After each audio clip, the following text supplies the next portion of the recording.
뉴럴 서킷에서 준영 교수님하고 같이 전반부 후반부에서 강좌를 진행했습니다.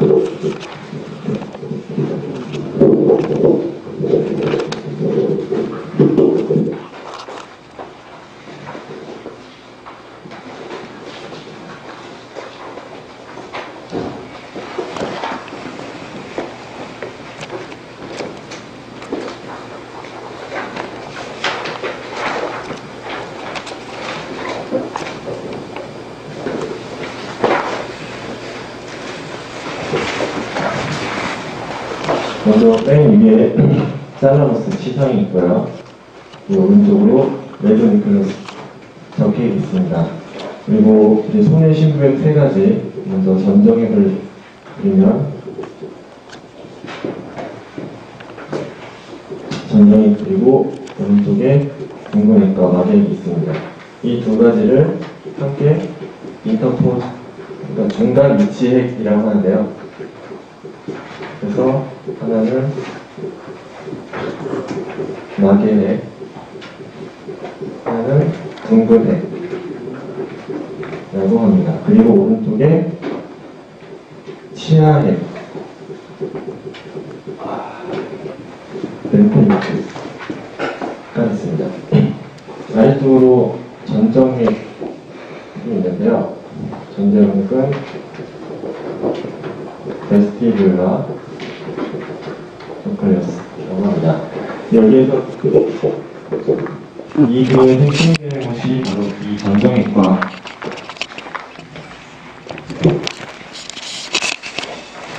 전정액과 꼭지액입니다. 그래서 먼저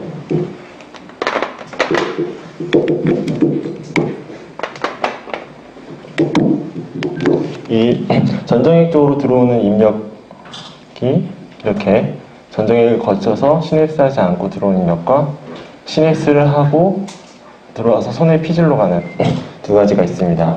이 손의 피질로부터 꼭지액으로 가는 입력이 이제 여기에서 상부에 보고하는 역할이죠. 그래서 시상으로 보고를 하고, 그리고 이 꼭지액에서 각각의 전정액으로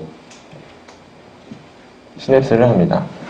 그리고 이 전정액으로부터 나오는 다발이 있는데요. 상행 성분과 하행 성분이 있습니다. 이 다발을 MLF, 미디얼 롱기튜디널 파시큘러스, 내측 종속이라고 하죠. 그래서 상행부는 눈은 움직임을 조절하고요. 하행부는 목과 팔의 움직임을 조절합니다. 그리고 이 전정핵으로부터 내려가는 이것은 전정 척수로입니다. 그래서 이것을 나타내는 것이 원시소뇌, 다른 말로 전정소뇌라고도 하고요. 균형과 눈의 움직임을 조절합니다. 그 다음으로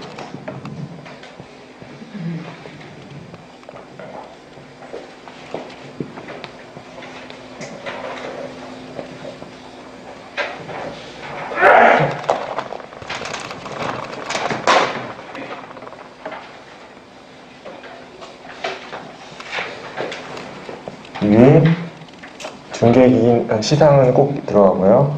여기에 적핵 있고, 이번에는 막핵이 중요하기 때문에 좀 상대적으로 크게 그리겠습니다.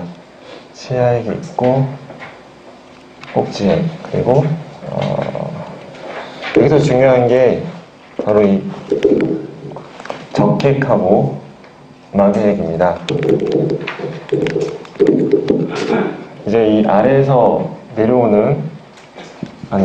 올라오는 척수소뇌로를 타고 올라오는 신호가 피질로 가면 이 손의 피질로부터 막핵으로 가고요. 여기에서 적핵을 거쳐 시상은 상부에 보고합니다.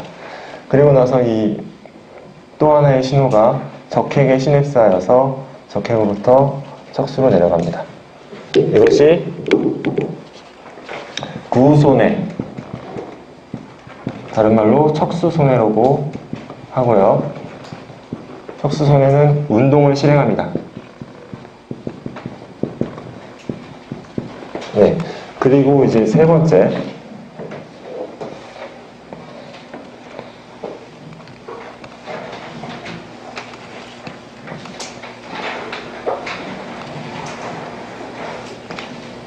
세 번째는 역시 맨 위에 시상이 있고요. 이제 중요한 게 치아핵과 그리고 이쪽에 교내핵이 있습니다. 그래서 중요한 것을 또 빨간색으로 표시를 해주고요.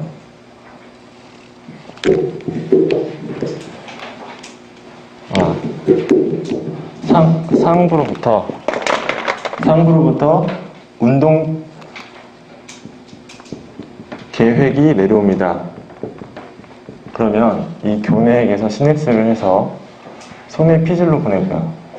이 피질로부터 나오는 신호가 프로키니어 세포에서 나오는 신호가 억제성입니다. 이게 중요하고요.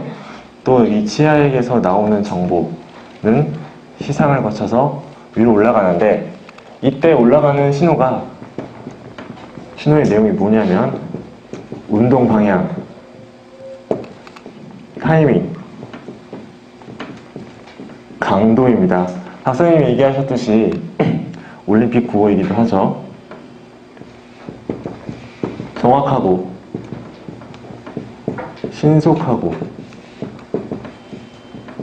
강하게, 이렇게 세 가지로 요약을 할 수가 있는데요. 강하게라는 말은 여기다가 강력하게라고 바꿔도 말이 되겠죠. 그래서 제가 하나 단어를 만들어 보겠습니다. 정, 신, 력. 네, 그래서 이 박자세의 모토를 한 단어로 말하자면 정신력입니다.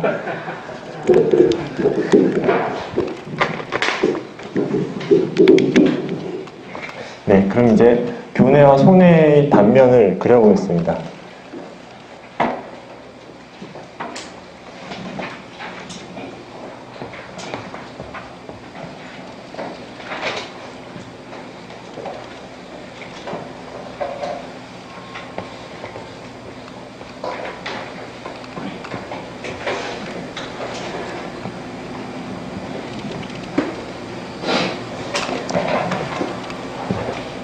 이쪽에 제4내실,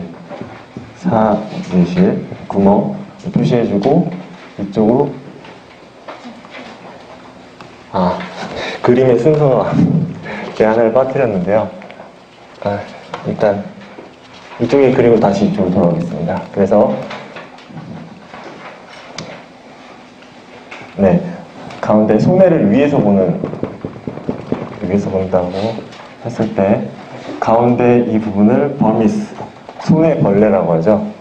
그리고 양옆으로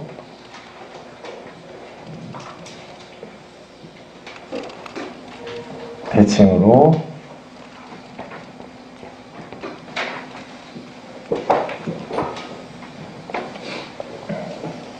밑으로는 탈의 결절엽이 있습니다. 여기가 결절이고요. 양쪽으로 탈해가 있어서 이것을 탈해, 결절엽이라고 합니다. 여기는 전정해부로부터 오는 신호들이 이런 식으로 그 축삭 다발들이 이렇게 오는데요. 이런 전정해부로부터 신호가 오기 때문에 이 부분을 탈해 결절엽을 전정손해라 합니다. 그리고 이 버미스 옆으로, 양옆으로 나누는 이 부분을 벌레 옆 구역이라고 합니다. 그래서 적어보면 파라버미얼 되고요. 이 두 부분을 가리켜서 척수손해, 그리고 운동을 실행하죠. 네. 그리고 여기에도 역시 전정 핵으로부터 오는 신호가 들어옵니다. 그리고 또 특이한 것은 이쪽으로 뒷꿈침 부분으로 시각 정보와 비주얼 그리고 청각 정보, 오디터리 정보가 들어온다는 사실입니다. 여기에 또 다시 다른 핵들을 손의 심부핵을 그려보면 꼭지핵, 중간 위치핵, 치아핵을 이렇게 표시했습니다. 그래서 이쪽이 꼭지핵, 이쪽이 중간 위치핵, 그리고 치아핵 이렇게 되어 있는데 이 부분을 전역과 후역으로 나눌 수 있습니다. 아, 좀 틀렸네요. 네. 전역, 후역으로 나눠서 이 부분을 대뇌, 소뇌 그리고 앞에서 했듯이 운동, 계획이 되겠습니다. 그래서 이제 이것을 단면을 자르다가 말았는데 자른 것을 보여드리겠습니다. 그래서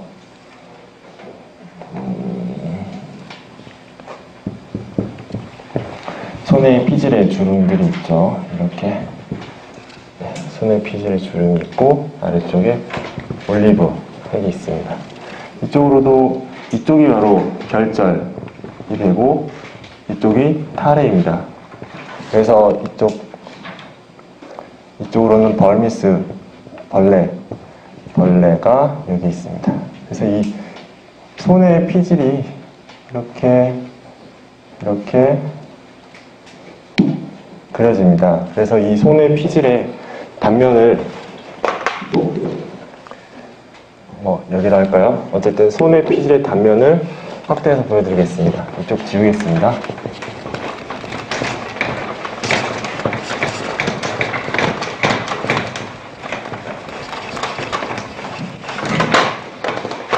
네, 그래서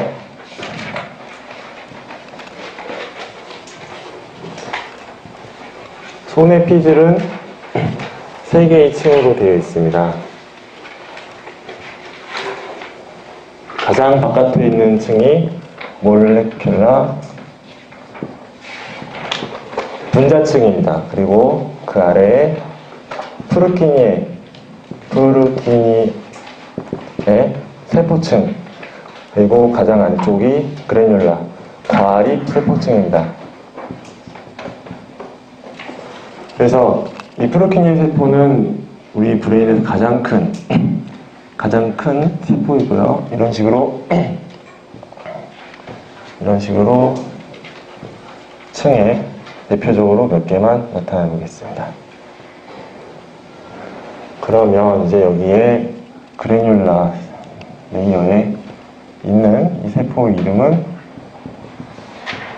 골지 뉴런이 여기에 있고요. 그리고 여기에 프루키니 세포 중에서 가장 이제 하나만 대표로 해서 이 단면 이렇게 측면을 되어 있는 부분을 나타내 그려보겠습니다. 그래서 이것이 나오는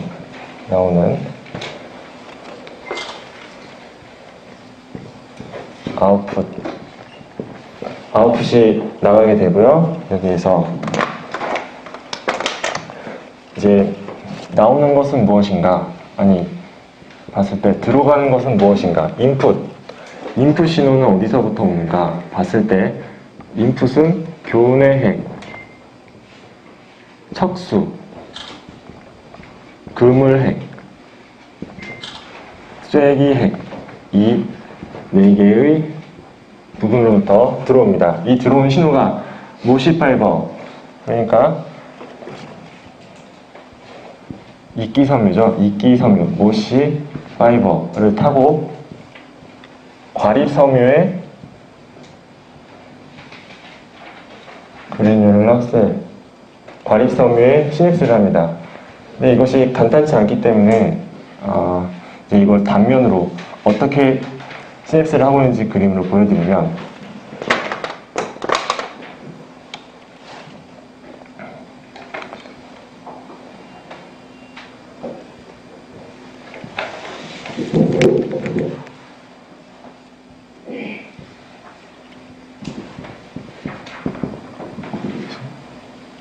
이렇게 입체로 생각을 하셔야 됩니다.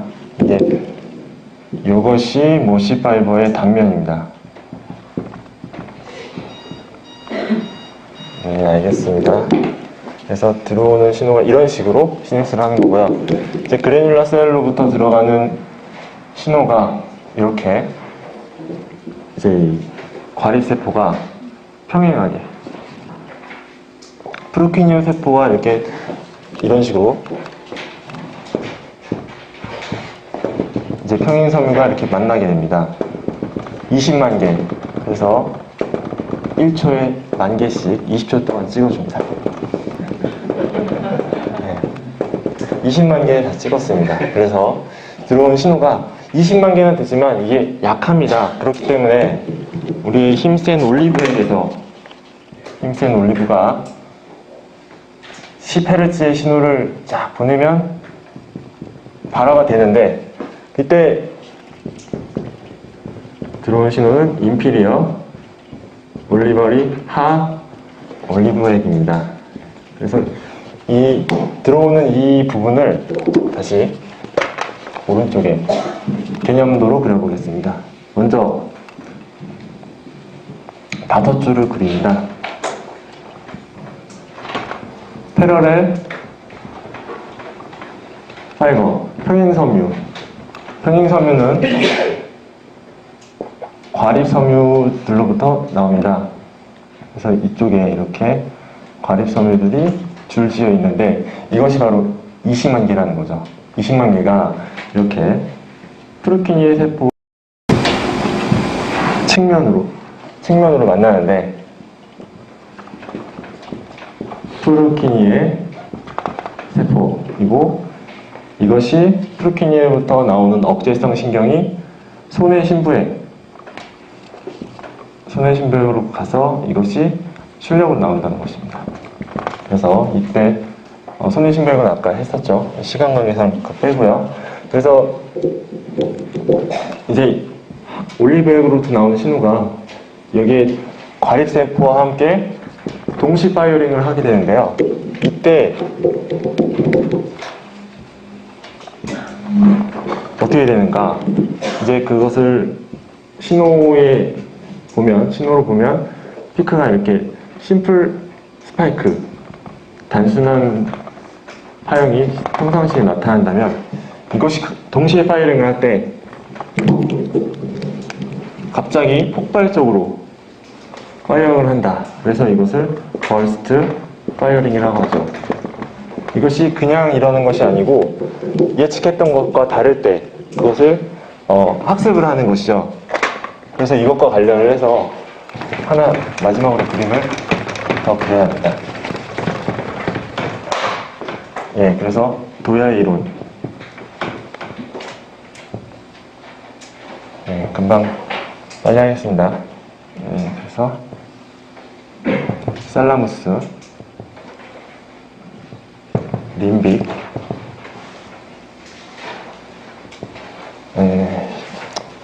대충 하겠습니다. 예. 소뇌, 세레브랄, 네, 그렇습니다. 그래서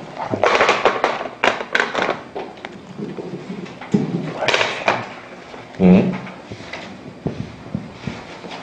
올리브 핵으로 소뇌에서 시상으에서 데네피질에서 소뇌로, 그리고 흡질, 서브스텐시얼 에그라에서 살라무스로 들어가고 시상에서 데네피질에서 림빅에서 시상으로 들어가는. 예. 그렇고 이제 세 가지 타입의 러닝이 있는데요. 학습의 세 가지 유형. 하나는 첫 번째 슈퍼바이즈다. 감독이 있는 학습이죠. 들어온 신호와 나가는 신호. 그것이 자기가 계획했던 것과 다를 때 여기서 에러가 손해로 들어가는 이것이 감독이 있는 학습입니다. 그리고 강화학습, reinforced 비저핵에 해당하는 것인데요. 들어오는 신호와 나가는 신호 사이에 여기에 보상이 들어가는 거죠.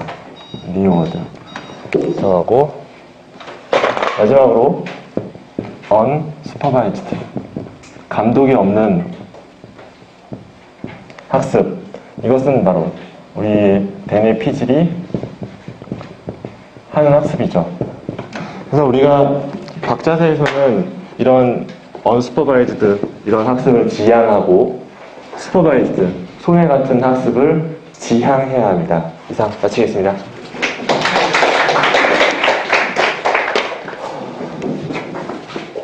그치, 공개하는데. 그 슈퍼바이저는 감독 학습인데, 얼마 전에 중진사를 보니까 세계적으로 큰 대기업이 성공한 그 기업들 중진사를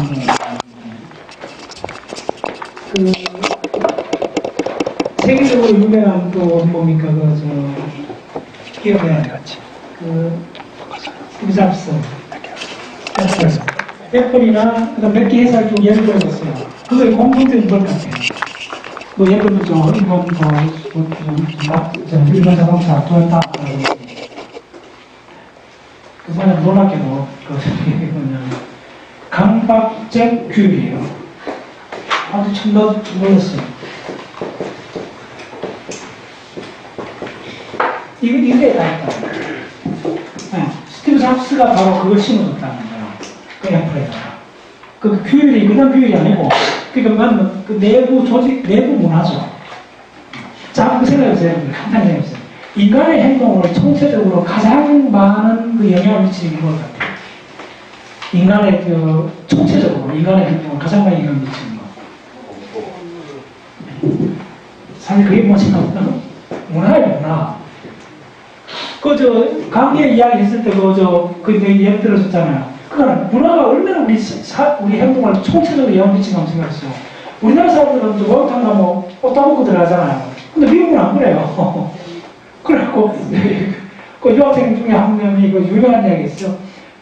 우리나라 목욕탕 비슷한 스파가 있어요. 근데 들어간 거예요, 이 사람이. 우리나라식으로.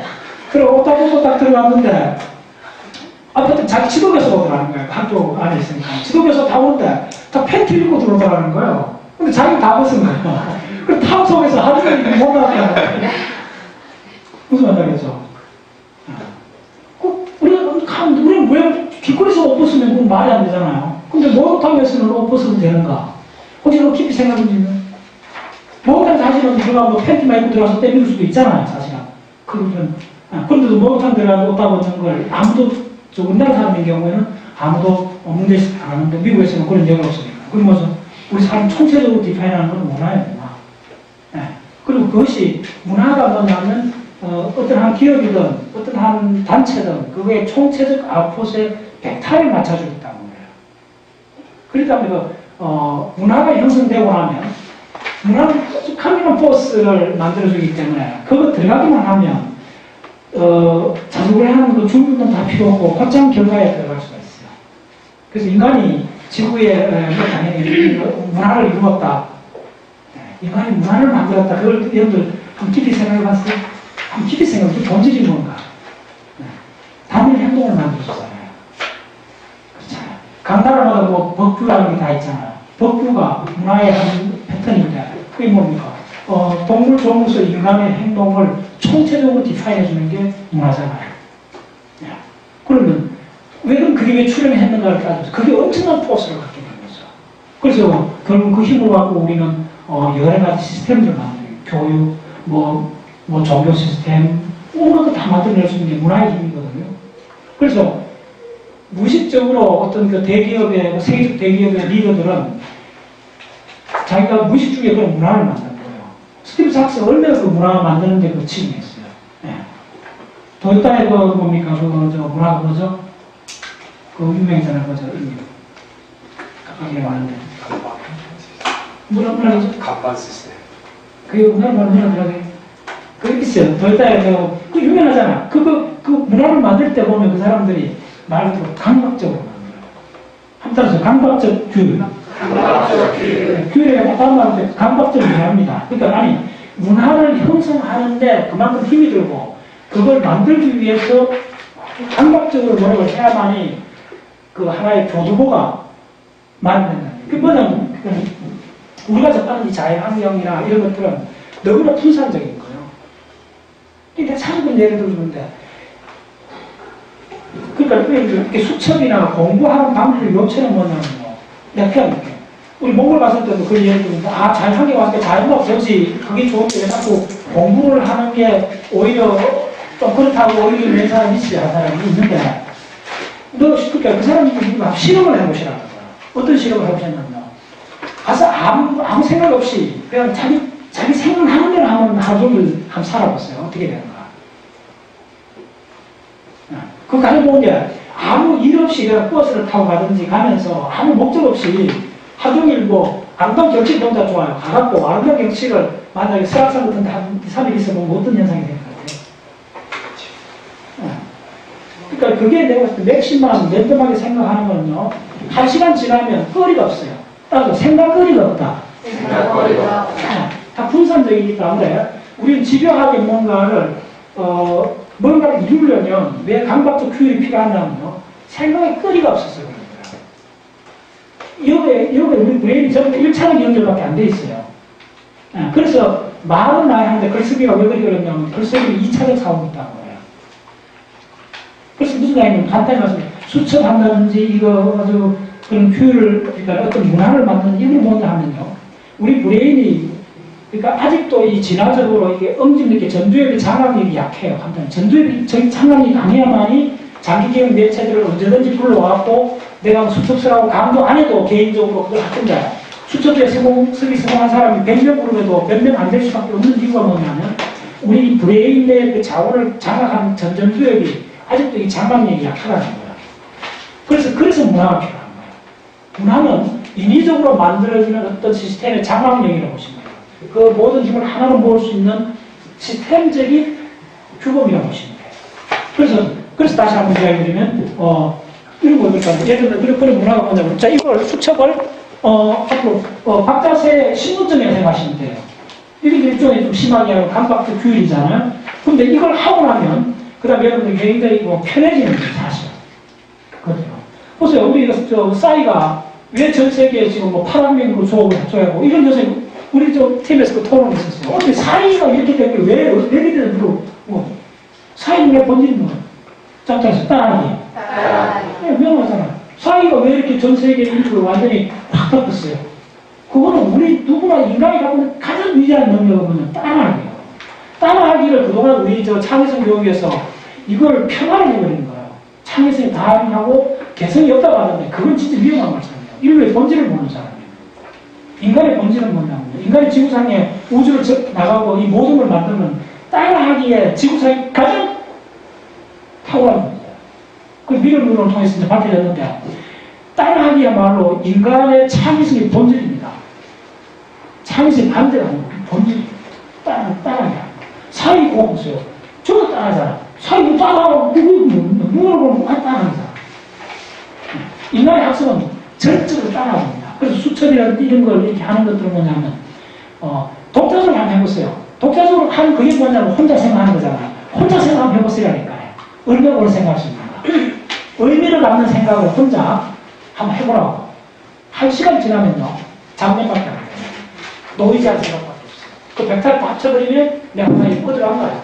그 하여튼 에이 뭐야 또 이러는 거예요. 실제 제가 강의를 10강을 하잖아요. 그러면 굉장히 밀도 있게 공부를 하는데 강의가 없는 주 있잖아요. 격주 같은 데 있다 보면 그때 테스트하고 강의 있는 주 테스트가 달라요. 그렇게 내가 오랫동안 그렇게 10년간 이쪽으로 공부를 하고 있지만 그만큼 이 우리 전두엽의 장악력이라는 게 만약에 내가 담당 이번 주 일요일날 내일 만약에 강의 아니 3살 후에 강의가 있다면요. 내가 그러니까 시간의 안배가 완전히 달라져요. 무심히 달라져요. 근데 내가 강의가 열흘 후에 있다면 곧 짧은 사이도 대성해져요. 이 장악력이 전두엽이 아직도 인간은 피질 전체에서 30%도 안 되고 장악력이 약해요. 그렇기 때문에 인간이 그걸 보완하기 위해서 만들어낸 게 문화라고 보시면 돼요. 문화의 힘에 들어가면 금방 돼요. 그래요. 좀 이야기 드렸습니다. 무슨 비율이에요? 예? 강박증. 감각적 표현. 감각적. 여기라고 썼잖아요. 백자가 있어요. 예. 그런데 맞아요. 잘 쓰겠습니다. 예, 좋아요. 예, 좋아요. 예. 우리 수학 교수님이 아주 잘 쓰시겠어. 예, 잘 적을게요. 잘 적어야 돼, 뭐든지. 무슨 말인가 했어요. 예, 그래. 감각적 표현.